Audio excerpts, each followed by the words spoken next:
நான் ஒரு பயங்கர மும்பை ஃபேன். எனக்கு மும்பை மேட்ச்சுக்கு டிக்கெட் கிடைக்கல. அதனால சரி இன்னைக்கு எங்கள் பங்காளிக்கும் எங்கள் மச்சானுக்கும் மேட்ச்சு. இதில் யார் ஜெயிச்சாலும் எங்களுக்கு எந்த பிரச்சனையும் கிடையாது. அதை பார்க்கறதுக்காண்டி நாங்கள் வந்தோம். ஆனால் இருந்தாலும் 2 டீமும் நல்லா ஆடினாங்க. என்ன ஒன்று பேட்டிங் வருஷம் சிஎஸ்கேல கொஞ்சம் இதாகிட்டு கொஞ்சம் டோனி எல்லாரும் எதிர்பார்க்குறாங்க. அதாவது சிஎஸ்கே ஃபேனால தான் சிஎஸ்கே மேட்சே லாஸ் ஆகாத காரணம். அதாவது எல்லாம் சாமி கும்பிட்றாங்க, எல்லா விக்கெட் போகணும், டோனி வரணும். அந்த மாற்றத்தை தயவுசெய்து சிஎஸ்கே அதை மறந்துடுங்க அந்த வார்த்தையை.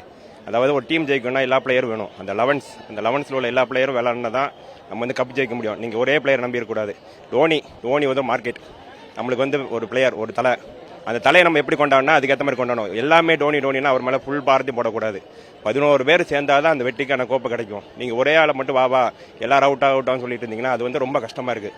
ஒரு நல்ல பிளேயரை அவங்க ரொம்ப மனசு கஷ்டமாக போகிறேன். டோனி ஒரு நல்ல பிளேயர். அவர் இன்னும் பல வருஷம் நம்ம விளாடணும், நம்மளுக்காண்டி இருக்கணும். கோலிக்காண்டி மேக்ஸிமம் மேட்ச் பார்க்க நான் இன்னைக்கு தான் நல்லா விளாண்டாரு. ஆனால் என்ன ஒன்று நாங்கள் எதிர்பார்த்தோம் 50 போட முடியல. அவரால் பேட்டிங் கொஞ்சம் சொதப்பலாக இருந்தது.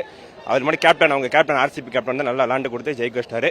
தயவு செய்து ஒரு சின்ன வேண்டால் தோனி ரசிகர்களுக்கு தயவு செய்து இந்த எண்ணத்தை மாற்றி எல்லா பிளேயருக்கும் ஆதரவு கொடுங்க.